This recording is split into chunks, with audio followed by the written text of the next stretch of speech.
Bienvenidas a tu clase de revelación, Amén. ¿verdad? La clase de ahora es una clase muy bonita, ¿verdad? Esta clase es sobre el capítulo 4 de Revelación y esta clase lleva como título La adoración celestial, ¿verdad? Es la visión que vio el apóstol Juan ¿verdad? En la isla de Patmos, ¿verdad? Cuando Dios le da la visión donde ve a Dios en su trono siendo glorificado, ¿verdad? Entonces, estaban los 24 ancianos, estaban los querubines, está sentado en su trono, lo ve como el anciano de días y todo esto, ¿verdad? Entonces, todo tiene una explicación y vamos a ir paso a paso hablando sobre toda la visión, ¿verdad? Si puede, anote lo que tiene que anotar, si no se queda, me avisa. Como siempre vamos a tener ahí la grabación, dado que usted la está escuchando, ¿verdad? Pero no queda, no hace así mal que usted pueda escribir un poco también. Así, ¿verdad? Entonces este es el capítulo 4 de Revelación. En el libro de Apocalipsis encontramos el capítulo 4, ¿verdad? Y para empezar esta clase como introducción, ¿verdad? Si ustedes recuerdan, en la primera clase hablamos sobre el libro de Revelación, ¿verdad? Que es un libro profético, ¿verdad? En su 5% es profecía. 95% del libro es profético, ¿verdad? Pura profecía. Lo que significa que el 5% no es profecía, ¿verdad? Sino que es que historia, ¿verdad? Historia. Entonces, porque si no es profecía, ¿qué es historia? Porque no es algo que estamos, que está viviendo en el momento, no es algo presente, algo que pasó, ¿verdad? Entonces, ¿cuál es la parte histórica del libro? ¿Cuál es la parte histórica? Juan en la isla de Patmos, ¿verdad? Esa es la parte histórica, porque eso es la verdad. Históricamente, Juan estuvo en una isla llamada Patmos, ¿verdad? ¿Cierto? Amén. Entonces, la parte histórica es Juan en la isla de Patmos y comprende también las cartas a las 7 iglesias, ¿ya? Juan en la isla de Patmos, la aparición de Jesucristo, ¿verdad? Como el Hijo de Hombre en frente del apóstol para darle la visión, ¿verdad? Y las cartas a las 7 iglesias de Asia Menor. Esa es la parte histórica que comprende que el 5% de qué? De libro. Y de ahí el 95% es qué? Profecía. Entonces, aquí vemos algo curioso, algo muy revelador y curioso que ustedes deben de grabar también en su mente. ¿Cuál? A partir de aquí, la iglesia no es mencionada en Revelación. En el libro de Revelación. A partir del capítulo 4 de Revelación, la iglesia no es mencionada. No es mencionada la iglesia a partir de acá. ¿Alguien? Versículo 4. Del capítulo 4 hasta el último capítulo, ¿verdad? 22 de Apocalipsis, la iglesia no es mencionada. ¿Por qué? Porque uno de ustedes tiene alguna idea o una inquietud o algo de por qué la iglesia no es mencionada desde este capítulo, porque es claro que es mencionada la iglesia antes, ¿no? Porque el apóstol Juan es parte de la iglesia, los ángeles de la iglesia de la Asia Menor somos pastores de la iglesia y la iglesia de la Asia Menor son una iglesia, parte de la iglesia de Jesucristo, entonces ahí está la iglesia, ¿verdad? Pero a partir del capítulo 4 de Revelación hasta que termine el libro, la iglesia no es mencionada. ¿Alguien aquí tiene una inquietud, pregunta o ha escuchado, sabe por qué no es mencionada la iglesia? Por el rapto de la iglesia. ¿Ah? Por el rapto de la iglesia, después de la iglesia se levantada, ya no hay se va a mencionar nada. Ok, ¿qué más? Eso es porque el Señor vino y levantó su pueblo. Porque ella levantó su pueblo. Entonces, ya no funciona la iglesia porque ya no estamos de ahí para allá lo que está cumpliendo. Es a la gente que quedaba, ¿verdad? Estamos claros con eso, ¿cierto? Amén. Entonces, ¿qué queremos decir nosotros con eso? Con lo que ustedes me acaban de decir, que comprobamos que los testigos de Jehová y los del séptimo día están mal. ¿Por qué? porque la iglesia no pasará la gran tribulación. Y usted, como le dije yo antes, usted va a escuchar a maestros pentecostales, como usted y como yo, que hablamos lenguas, predicamos, que enseñan diferente. Que enseñan que la iglesia se va a ir a la mitad de la gran tribulación. Esa es parte de la doctrina, a la mitad de la tribulación, o que la iglesia se va al final de la gran tribulación. Usan un versículo bíblico muy famoso cuando dice, incluso los que están en el milenio, que dice, incluso los escogidos serán engañados, ¿verdad? Usan esa palabra, ¿verdad? Como ponen a la iglesia como si la iglesia fueran los escogidos, ¿verdad? O sea, lo que van a hacer es engañar, o aún que pueden ser engañados solo los que se quedaron ahí.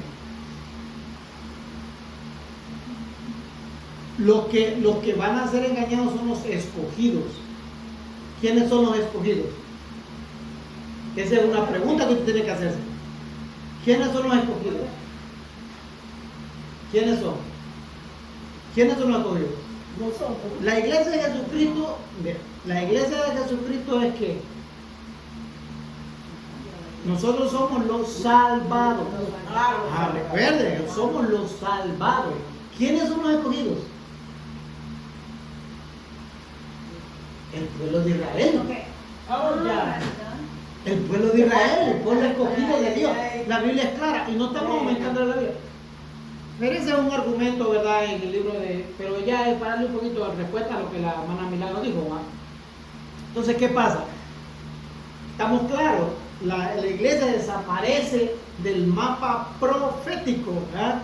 Y usted dirá, ¿verdad? Bueno, y entonces si la iglesia desaparece del mapa profético, ¿qué hacemos nosotros aquí estudiando el libro de Revelación, verdad?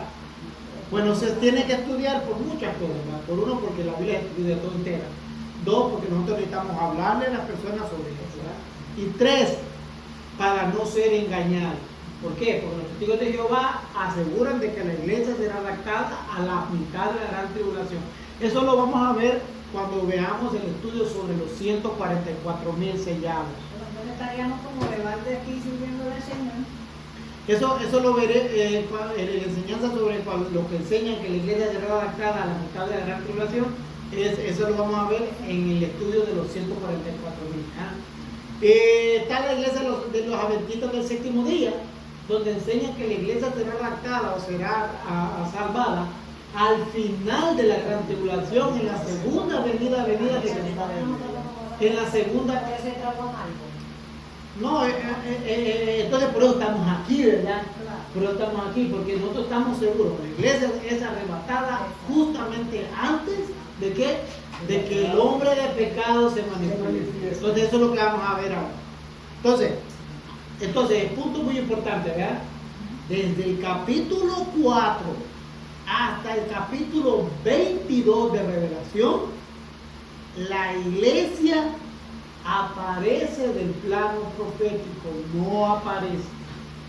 Eso de que el cántico de los 144,000, que la iglesia lo va a cantar, eso es falso. Usted lo ha escuchado eso. Que cantaremos un cántico nuevo, es falso. Nosotros no vamos a cantar cánticos nuevos. Y así muchas cosas, ¿verdad? Que estaremos juntos con el Señor y comeremos. Muchas cosas que son falsas, pero aquí las vamos a hablar. Aquí las vamos a hablar, ¿ya? Entonces, muy importante ahora, estamos entrando en un tema bien profundo. Entonces, ¿por qué enseñan eso? Porque todo el mundo tiene un punto de vista, ¿verdad? Pero el problema es este. Sí, pero recuérdese.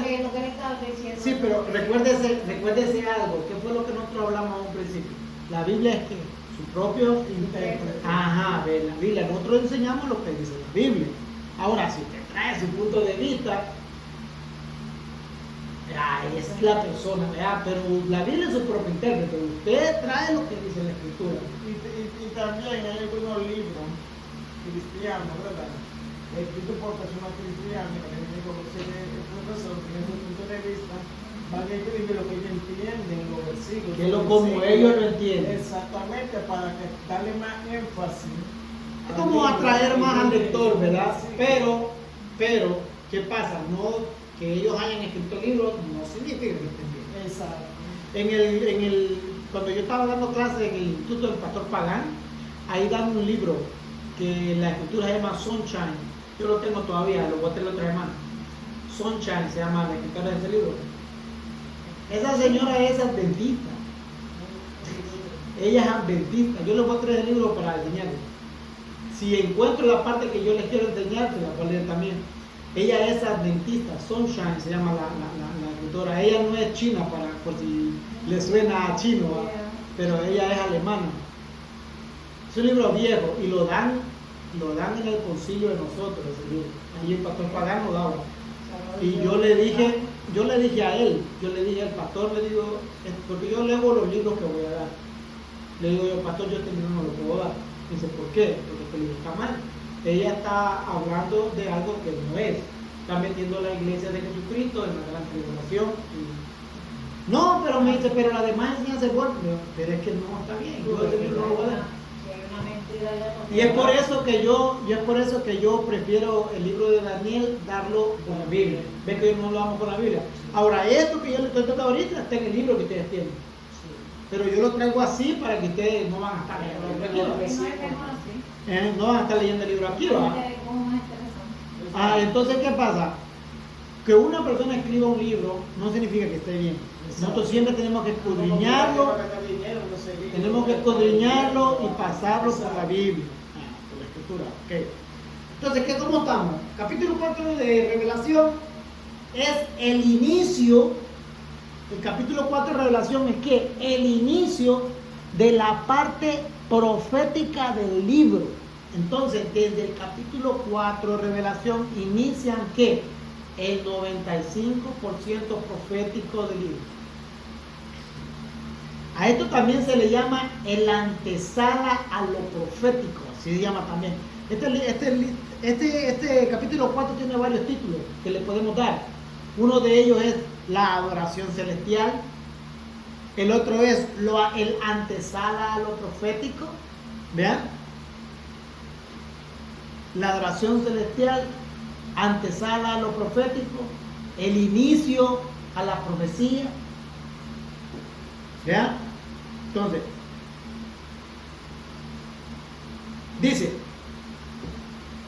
capítulo 4 y 5 del libro de Revelación nos introduce al cumplimiento profético del final de los tiempos. Miren, es una introducción. El capítulo 4 ya no es el capítulo 1.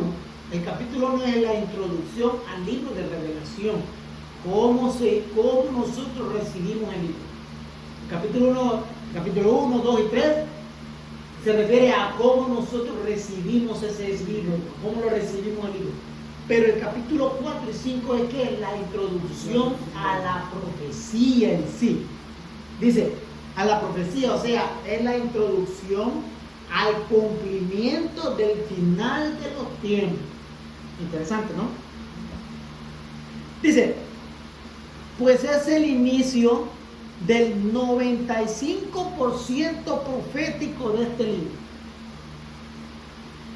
Pues es el inicio del 95% profético de este libro maravilloso. Comenzamos a observar acontecimientos, figuras, símbolos, descritos por el apóstol Pablo. Por el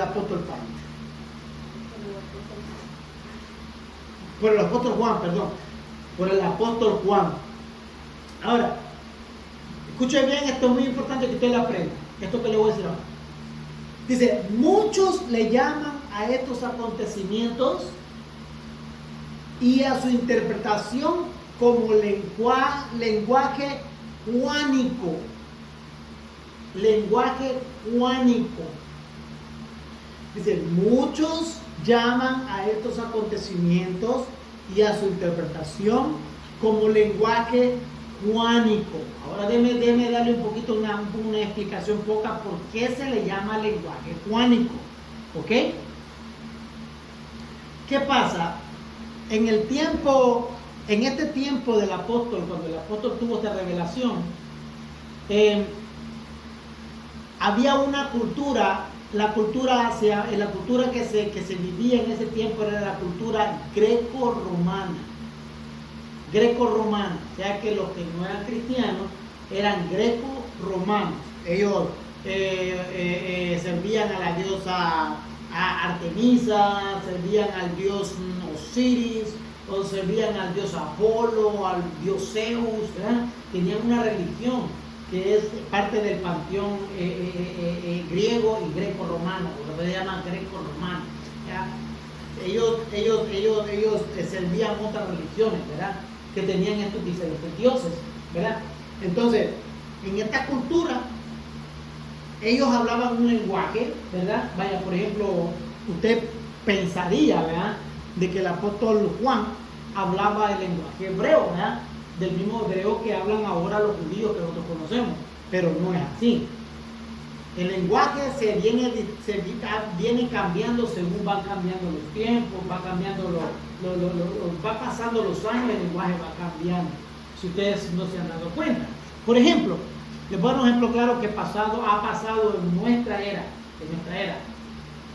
Muchos de ustedes se van a acordar de ustedes saben qué es, que le decíamos nosotros etc.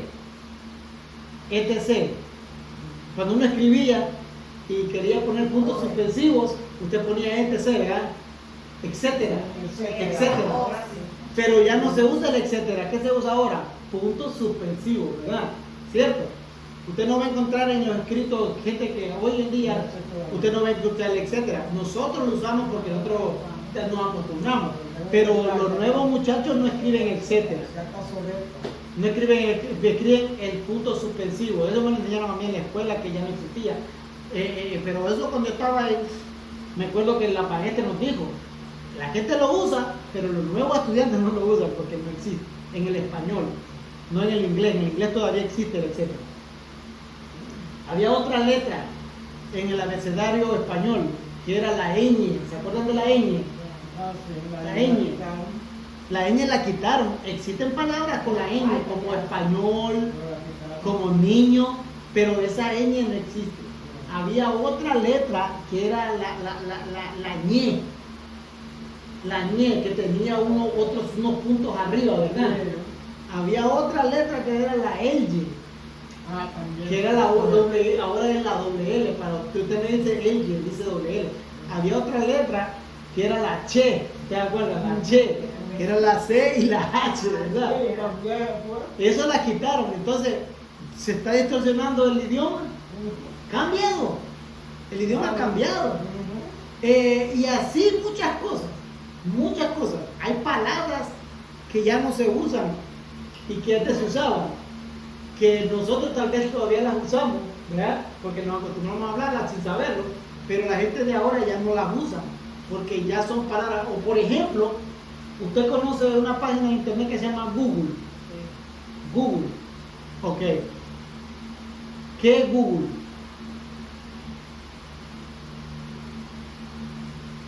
Google Google es una palabra que se inventó en los 2000, cuando nació la página. Esa es una palabra que nació, Google. Sí, porque Google, ellos lo que quieren decir es como gagos, pero gagos es como unos lentes, ¿no? Como unos lentes, gagos, ¿verdad? Pero no le pusieron gagos, le pusieron Google. Entonces esa palabra es nueva. Esa es nueva. Entonces cuando usted va a internet y usted va a buscar algo en internet, usted dice, como es una palabra en inglés, ¿no? Usted le dice I Google it. Como I Google it. Esa es una palabra nueva en inglés, que no existía hasta en el año 2000, ¿verdad? Cuando nació Google. Entonces usted dice I Google it o you Google it. Como quiere decir, tú búscalo, pero búscalo en Google. Exacto. Entonces, esa palabra es nueva, ¿ves? Lenguaje. Entonces, y si en el año 2000 para acá ha cambiado el lenguaje, en el tiempo del apóstol, hace 2000 años, ¿usted cree que no ha cambiado el lenguaje? ¿Cuánto no ha cambiado? Entonces, ¿qué pasa? ¿Qué fue lo que el apóstol Juan vio en esa visión? ¿Qué fue lo que vio? ¿Qué dice ahí arriba? ¿Cumplimiento profético de qué? Entonces él no vio las cosas que iban a pasar en el momento. Él iba a ver lo que iba a pasar al final de los tiempos. Entonces dígame, él vio el futuro. Entonces, ¿qué pasa? Él probablemente en las visiones que Dios le dio, él vio un avión, como él vio guerras y rumores de guerra, ¿no? Bueno, y eso ya parafraseando, la Biblia no lo dice textualmente, pero es parafraseando, dice, la Biblia textualmente dice que vio guerras y rumores de guerra, ¿verdad? Pero dígame usted, si él vio el futuro, ¿qué tipo de guerra fue que él vio? ¿Qué tipo de armamento él vio? ¿Él vio caballos con espadas o vio soldados con ametralladoras? Él vio el futuro, ¿cierto o no? Entonces, ¿las ametralladoras existían? No.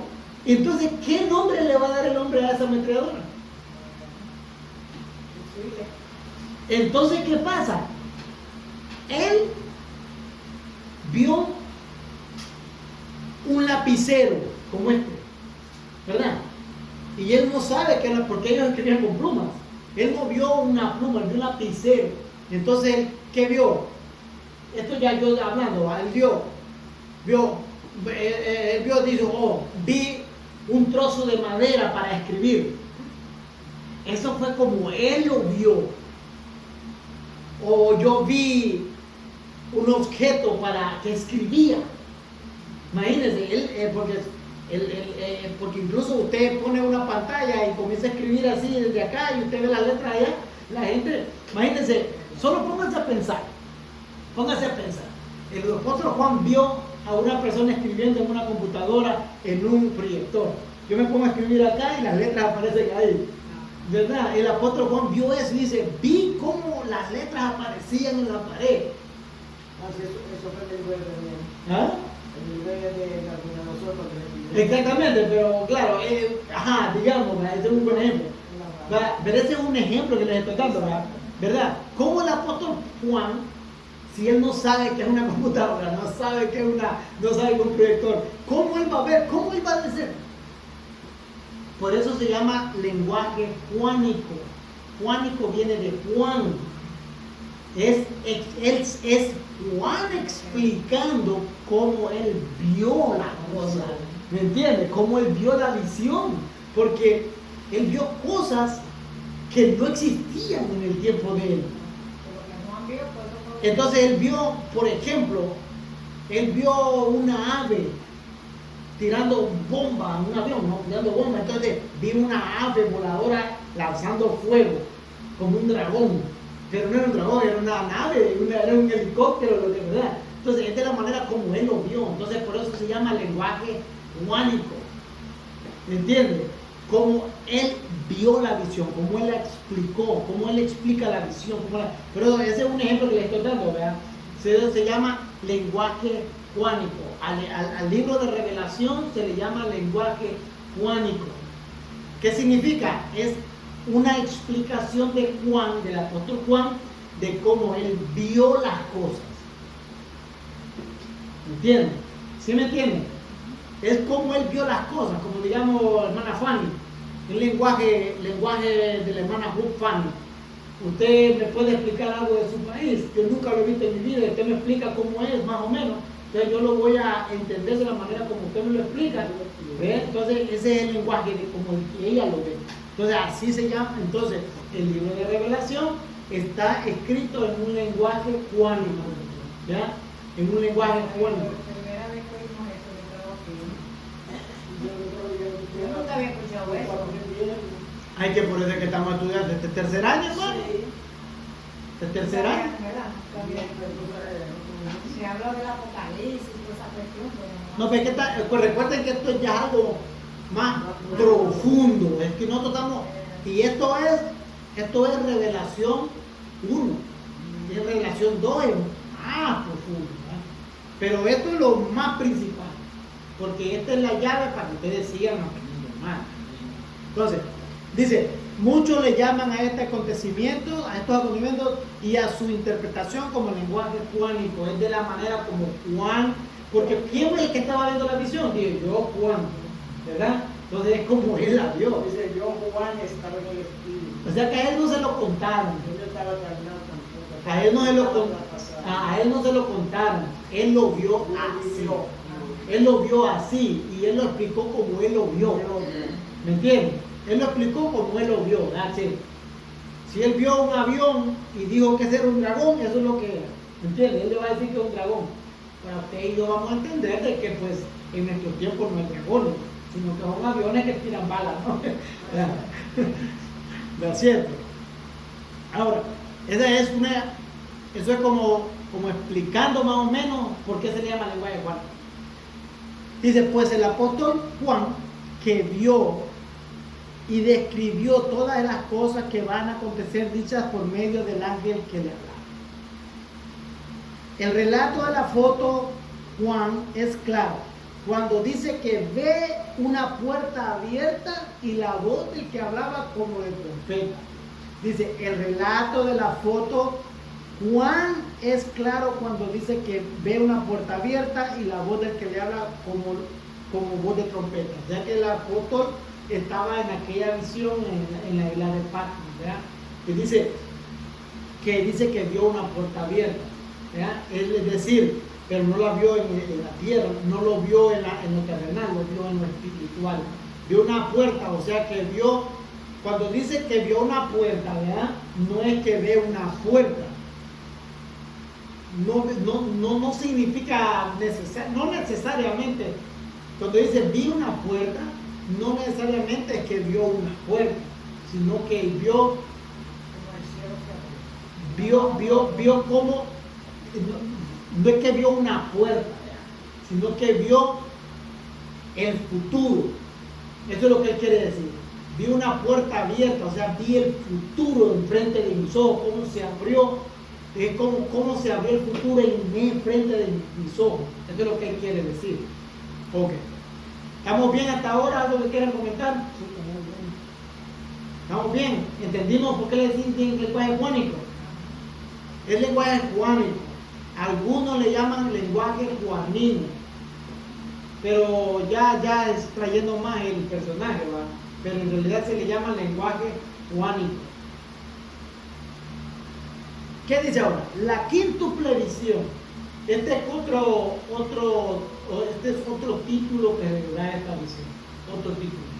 Ya hablamos de varios títulos, ¿no? La visión celestial, la adoración celestial, ¿verdad? La quíntuple visión. Dice, a estas visiones se le llama la quíntuple visión. A estas visiones se le llama la quíntuple visión. La quíntuple visión, dice, si la analizamos un poco podemos sacar mucha información. Podemos sacar mucha información. Dice, 1. Se ve como Juan sube al cielo.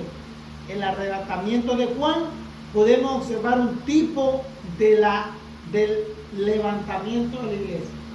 Ok, aquí ya habíamos quedado de que aquí la iglesia ya no aparece, ¿verdad? Donde aquí se menciona un tipo. Ahora, muchos escatólogos no aceptan que uno pueda, que uno diga tipo, ¿verdad? Tipo en este caso. ¿Por qué? Porque ¿qué es tipo? ¿Qué es tipología? ¿Qué es tipología? Tipología es la sombra del Antiguo Testamento, ¿verdad? De lo que iba a ser manifestado, ¿a dónde? En el Nuevo Testamento. Eso es tipología. La sombra del Antiguo Testamento de lo que se iba a manifestar en el Nuevo Testamento. Como por ejemplo, usted no ha escuchado de que el lavacro que estaba en el tabernáculo de reunión es tipo de la palabra de Dios. ¿Usted ha escuchado eso? ¿Va? Es tipo de la palabra de Dios. ¿Por qué? ¿Por qué es tipo de la palabra de Dios? Porque es tipo de la palabra de Dios. La de Dios. No, tipología es la sombra Del Antiguo Testamento. del Antiguo Testamento en las cosas Las cosas del Nuevo. que se van a Se van manifestar a en el Nuevo. manifestar en el Nuevo Testamento. Entonces, un ejemplo de tipología es el abacro. ¿verdad? Que el abacro, nosotros sabemos que el abacro es tipo de qué? De la palabra de Dios. ¿Por qué? ¿Por qué decimos que el abacro es el tipo de la palabra de Dios? Porque en la palabra de Dios, ¿para qué servía el abacro? El abacro servía para dos cosas, ¿verdad? ¿Para qué servía el abacro?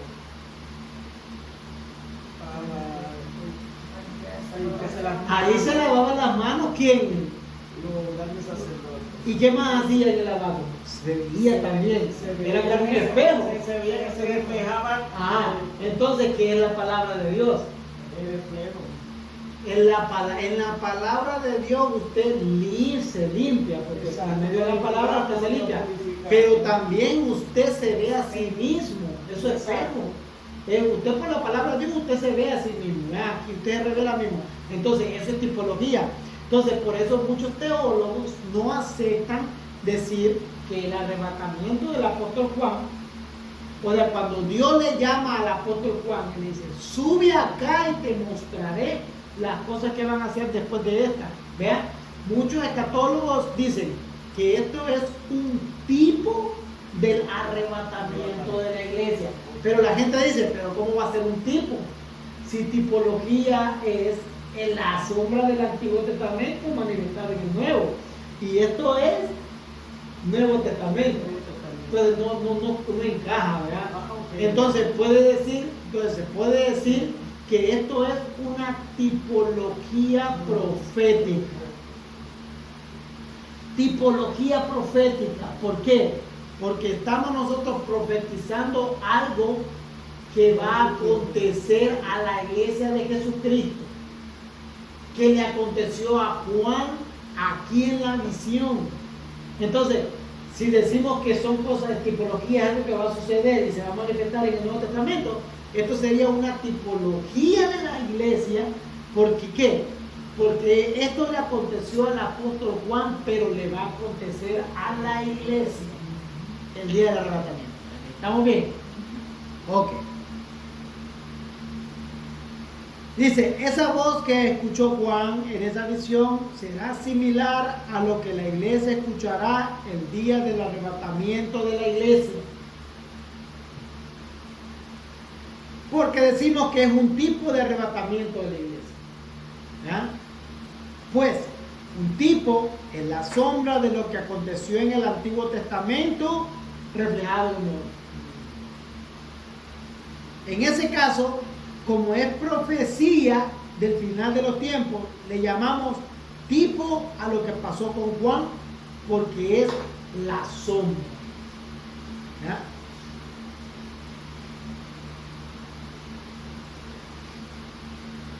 Dice, el adverbio de tiempo después de esto, capítulo 1, verso 1, tiene que ver con lo que el autor escribió desde el capítulo 1 hasta el capítulo 3. En la Biblia dice, vea, sube acá y te mostraré las cosas que van a acontecer después de esta.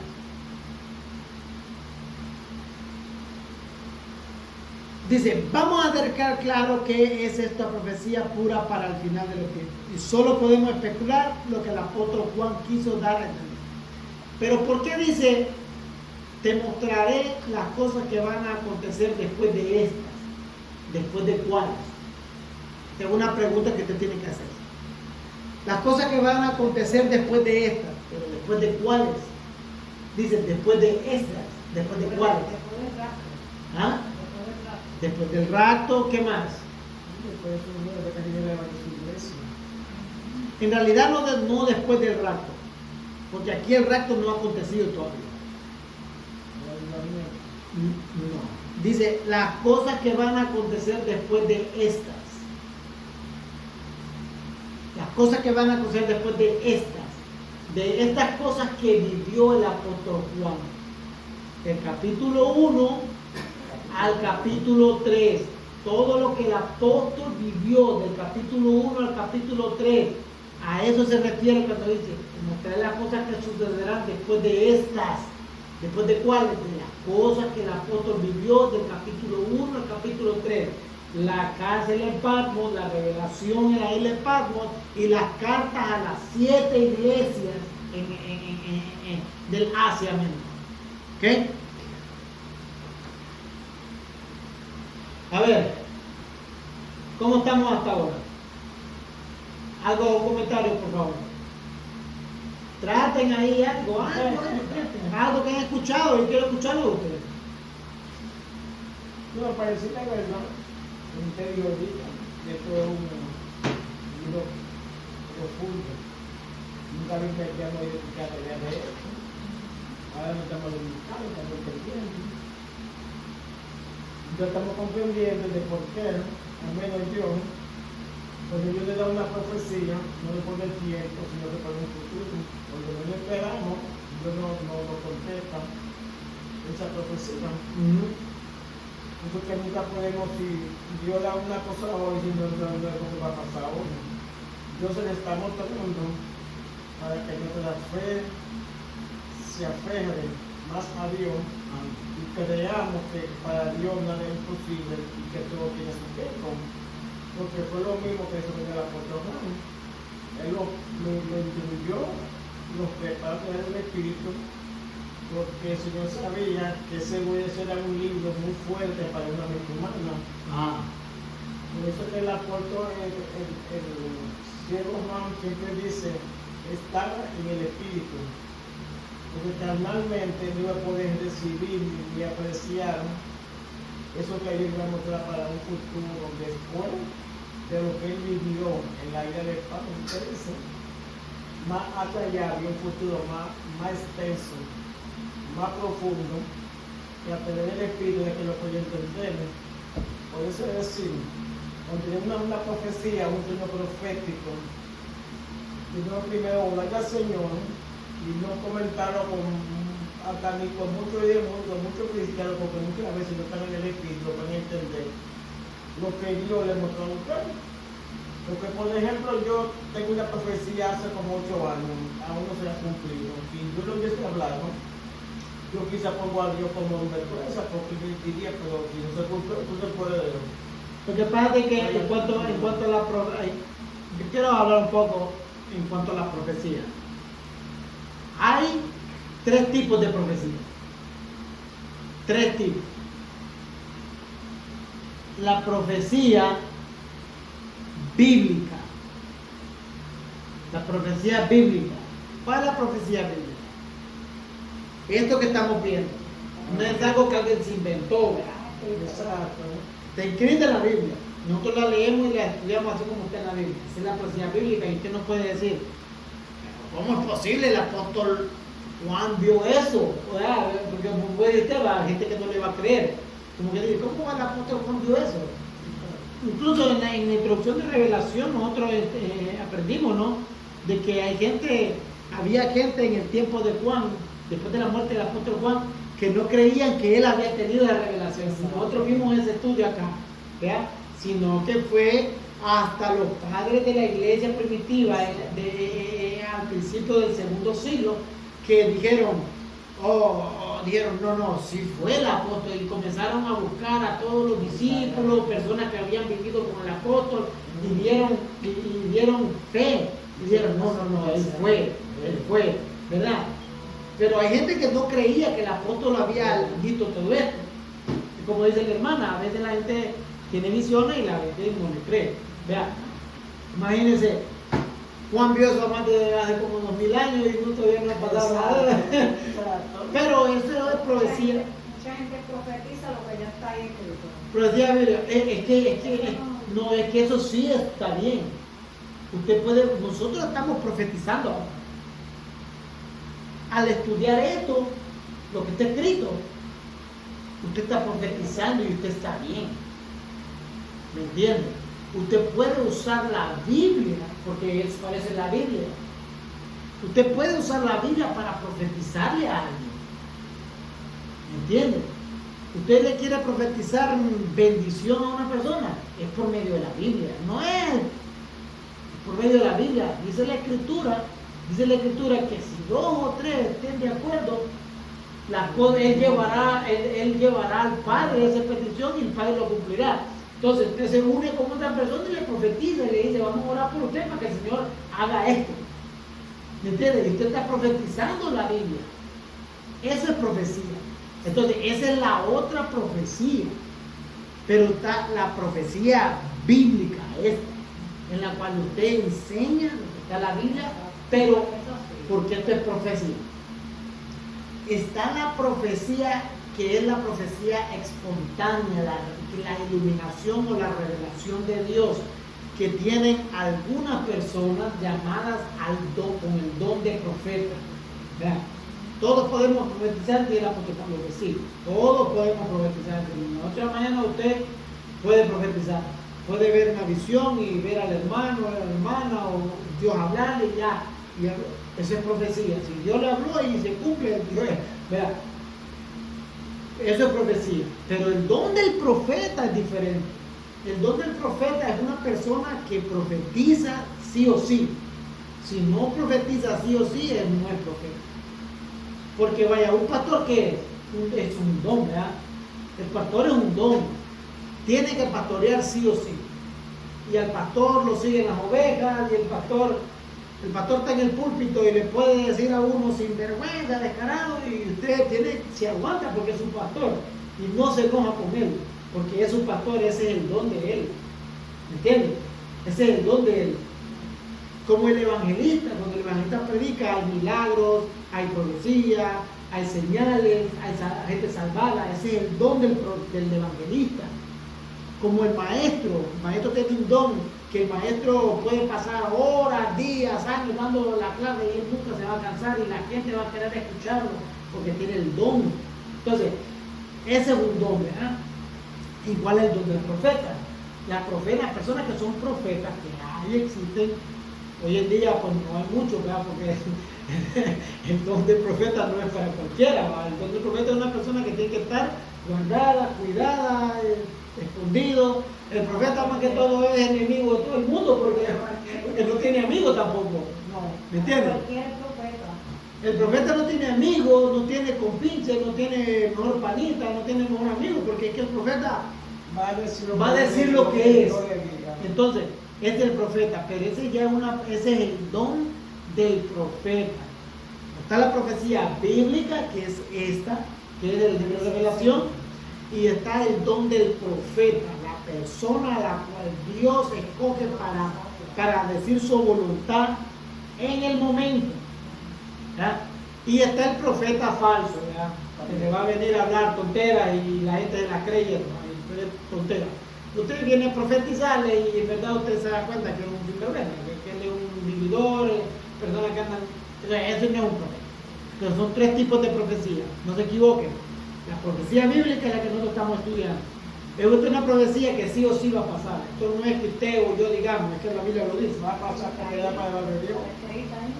Va a pasar porque es la palabra de Dios. Ahora, lo que sí está en tela de juicio es lo que el profeta habla. Porque el profeta tiene que estar seguro que Dios le está hablando. Sí.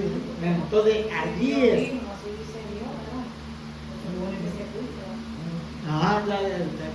Y sí existen profetas, yo le voy a decir que sí existen profetas. Hoy en día, pues, muy poco hay profetas.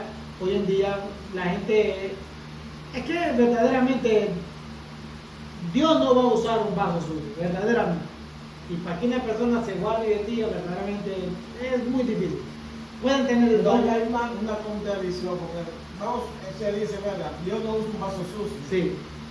Pero no es para la palabra. ¿Cómo? Pero no es para la palabra. Si tú crees de Dios. ¿Cómo? Que Dios usa un vaso sucio, o sea, ¿no? Exacto. Dice Dios no usa un vaso sucio. Eso lo sabemos. Pero también dice que Dios respeta la palabra. Respalda La su palabra. palabra, si eres parte de Dios, Dios va a respaldar esa palabra. Yo le voy a explicar a usted eso que la gente dice. Sí, porque se lo voy a explicar a usted. Yo le voy a explicar a usted lo que dice. Dice, Dios respalda su palabra. Exacto. Pero Su ¿qué palabra es la que respalda a Dios?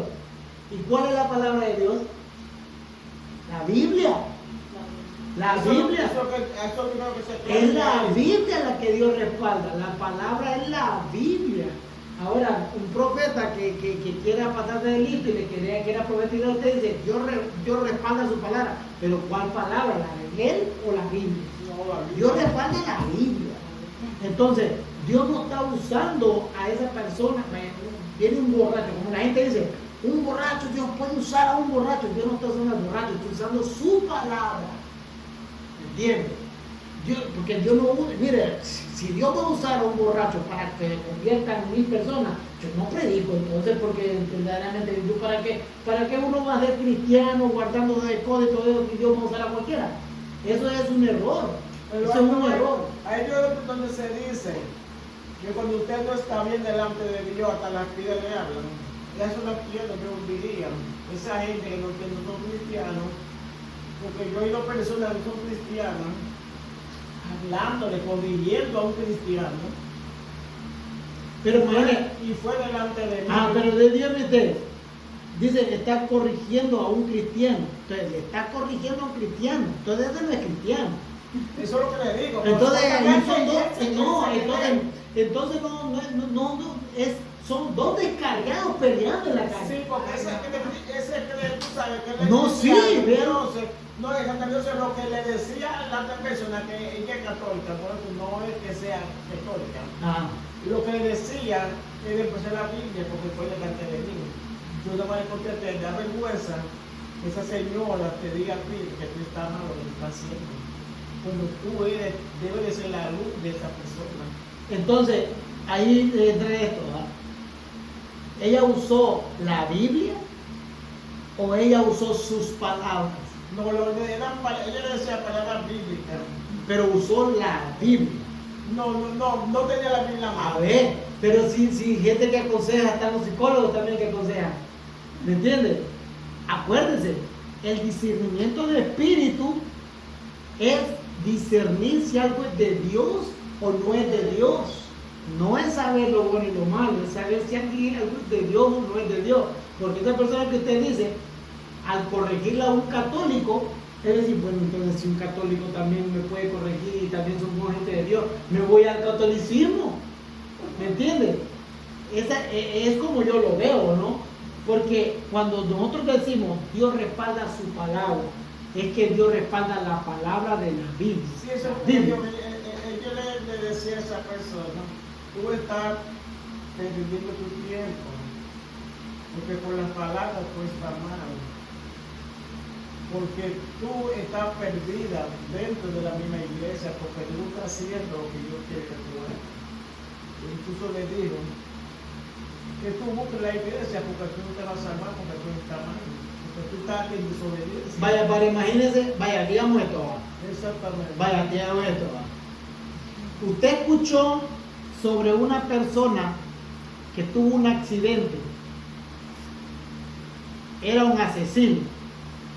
Había matado a mucha gente, lo peor del mundo, ¿verdad? Pero él tuvo un accidente. Y en ese último momento de su vida llegó un pastor y le predicó.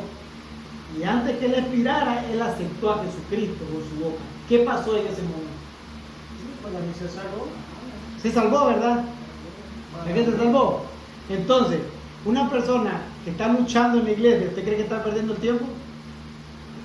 Prácticamente, como están los tiempos, yo diría, vamos a suponer, si tú eres malo, usted me ha cogido, ¿Ah? estamos aprendiendo. Estamos luchando. Usted me ha cogido porque estamos aprendiendo, ¿qué estamos luchando? Sí. Pero la muerte no tiene ni tiempo, ni hora, ni segundo, ni minuto. Exactamente. Entonces, si usted está mal, usted está en desobediencia, usted sabe que usted está mal, porque si usted sabe la palabra, usted sabe lo contrario de la palabra, sea quien sea, no importa que si un miembro, si un pastor, sea quien sea. Sí, Y usted sabe que por la palabra usted está mal. sí. Entonces usted no sabe en qué momento la muerte lo va a visitar. Entonces, si usted no arregla su cuenta con Dios, porque usted sabe que no está actuando como lo mandaron, y está en la Biblia, usted está perdiendo un tiempo. ¿Por qué está perdiendo un tiempo? Como vos le digo, porque usted al salir de esa iglesia la muerte lo sorprende. Entonces, si usted está en pecado y desobediencia, Entonces, ¿qué sugiere la gente? Si usted está mal, ¿verdad? Delante, por medio de la palabra usted está mal, usted está perdiendo el tiempo, ¿verdad? yo no diría así, porque si también vuelvo y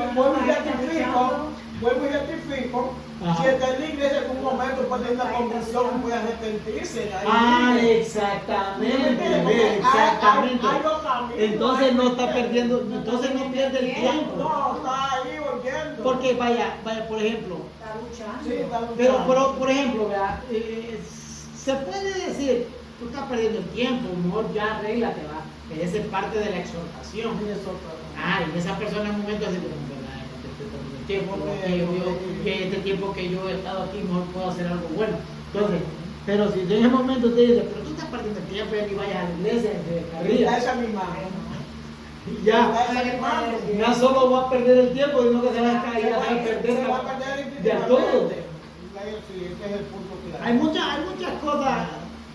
cosas ¿verdad? Que uno las ve de una forma y las vemos de otra, ¿verdad? Pero la verdad es que mientras hay vida, hay esperanza. Y la dice la escritura. Es lo que yo digo. Yo digo una cosa, no se puede sacar, ¿cómo se digo? No se puede menospreciar a un hermano, porque uno no lo vaya a estar cambiando bien en lo que está con todo. ¿Qué dice la palabra? Que lo que sea más fuerte es lo más débil. Entonces esos son los débiles en la fe. Ellos lo que hacen es motivarlo. Darle energía, darle hasta funcionar. Mira, tóqueme lo otro para que el hermano se sienta útil y diga, tengo que cambiar porque me está. Exactamente. Si lo estamos empujando a probar la otra, ¿qué se va a hacer? Exactamente. Yo lo voy a llamar Entonces, existen muchos tipos de personas en la iglesia.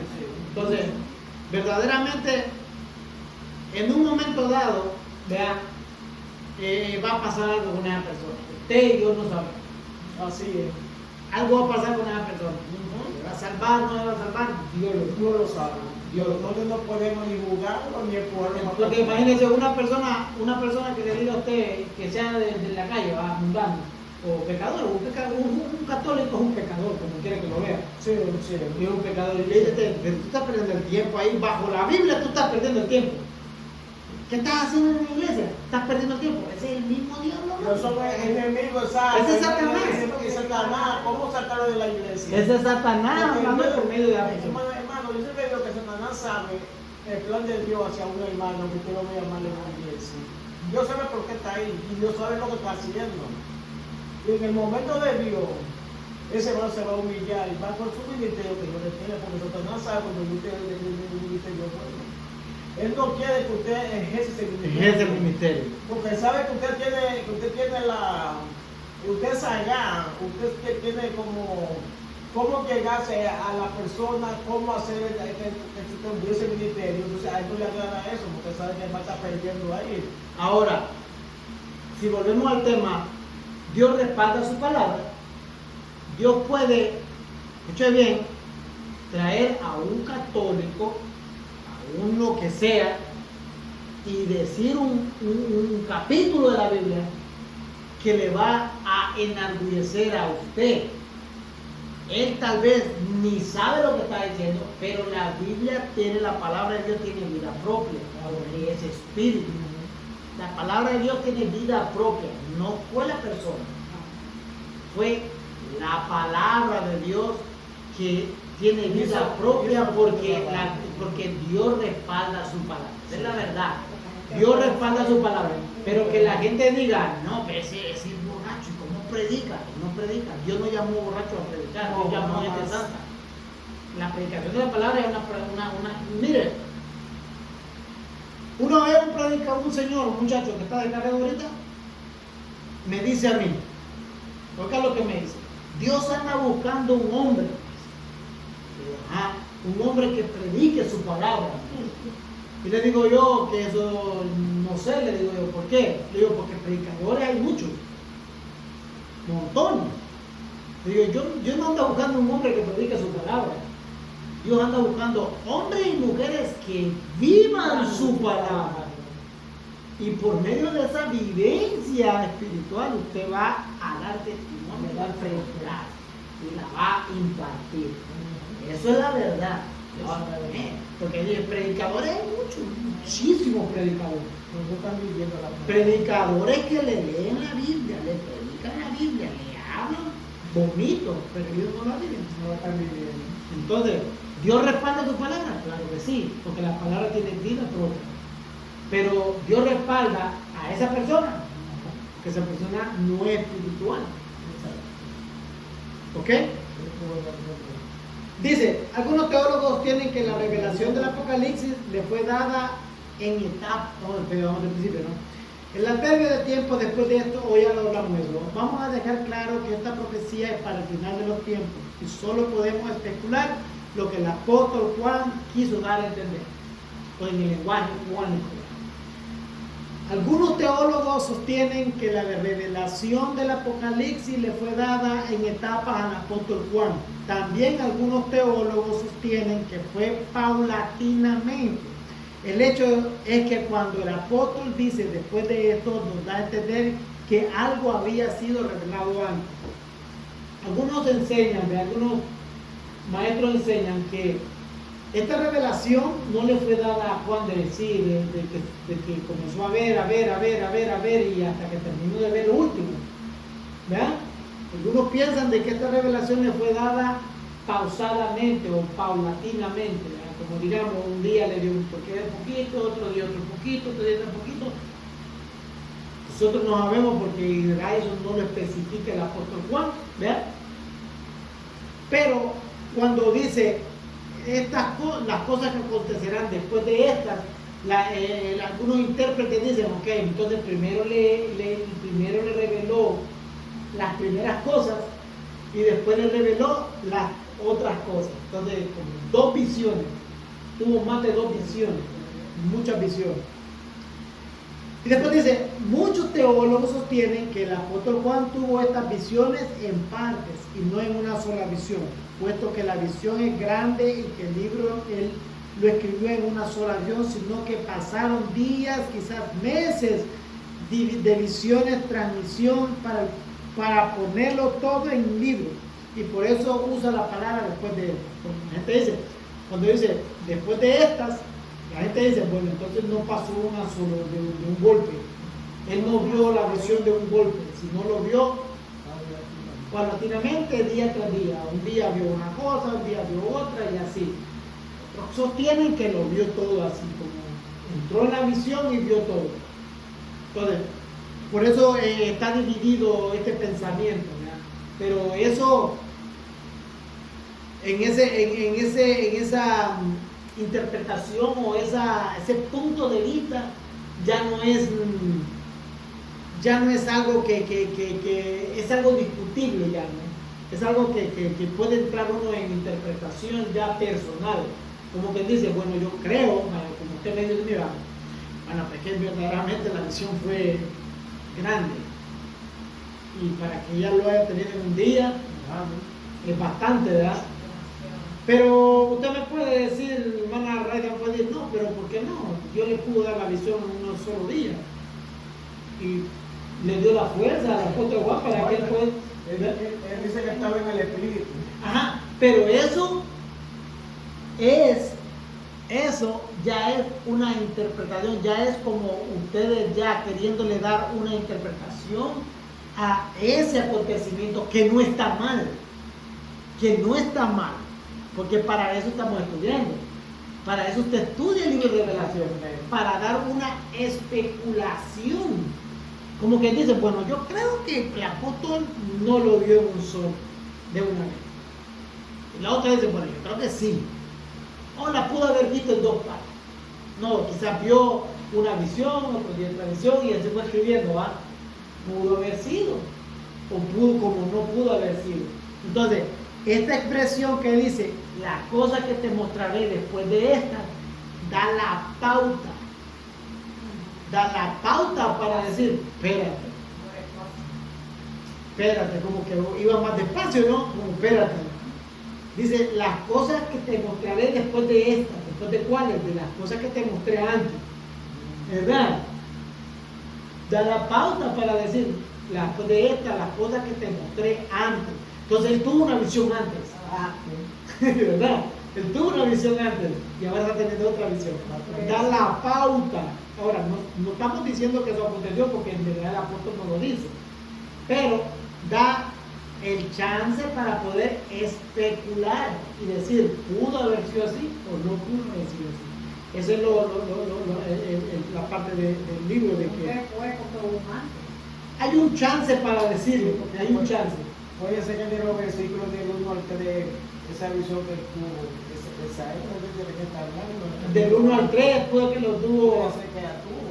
Y después del capítulo 4 y otro. No se le mostró otro, ¿no? Ajá, entonces. Así, consecutivo, porque es verdad, porque aunque él cuide el espíritu, sabemos que él es humano, que él es humano. Entonces, él se iba a mostrar.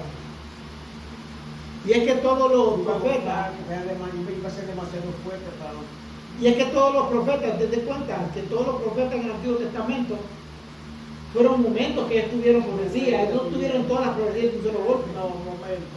Entonces, esa es como una interpretación que se le da a esta parte. No estamos diciendo que eso es, Pero sino ustedes ven a veces cuando ustedes predican, y yo lo ponía a meditar la palabra, yo puedo percibir que ustedes se desgastan. sí, cuando el predicador se desgasta. Exacto, cuando hay una sanidad que el Señor hace en la iglesia, no sé ahora, porque ya casi el Señor no hace sanidades, pero antes lo hacía mucho.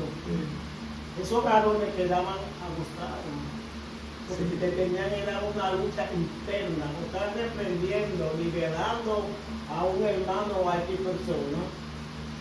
Y al que fuera, era como que el siervo guarde el espíritu, pues el cuerpo era humano. El cuerpo se humano. Mire, en mi experiencia personal, ¿verdad? Cuando he predicado, he ido a predicar todavía, me ha pasado lo que ella dice, de que usted está predicando, ¿verdad? Y después entra a ministrar y predicar. A veces hay mucha gente a la cual hay que ministrar, mucha gente. Me acuerdo que yo prediqué en una iglesia, eran como 800 almas, 800 almas. Y pasaron, yo no le puedo decir cuánto, pero pasó una mar de gente a ministrar. Y pasaron, fueron horas y horas, y usted está ahí, ministrando. Pero llega un momento que se acabó todo. Y usted queda, se siente vanito, vacío. Hay que orar por ustedes para que Sí, entonces eso es lo que dice la hermana, que usted está en el espíritu, pero en el cuerpo usted tiene que cantar. Entonces, allí entra esta interpretación, ¿va? Que dice, bueno, pudo haber tenido una región primero y una después, Imagínense. o pudo haber tenido todo de una sola vez. Pero si no eso se mostró. Entonces, pero eso solamente es un punto de vista, para que ustedes comenten esto, como era. Eso es lo bueno de este libro, aquí usted puede decir, bueno, pues pudo haber pasado esto, pero si usted en el día Biblia, usted no puede decir esto fue así, como algunos predicadores o maestros que dicen esto fue así, y no, si no lo dice, no puede usted decirlo, ¿entiende? Usted no puede decir esto fue así, porque la gente no lo dice. Pudo haber sido así, es válido, porque para eso se estudia, ¿verdad? Si no, no estudiamos. Cada opción. Cada opción. Ok, ya son las 9. Yo le dejo un chisme ahí, un chisme de café.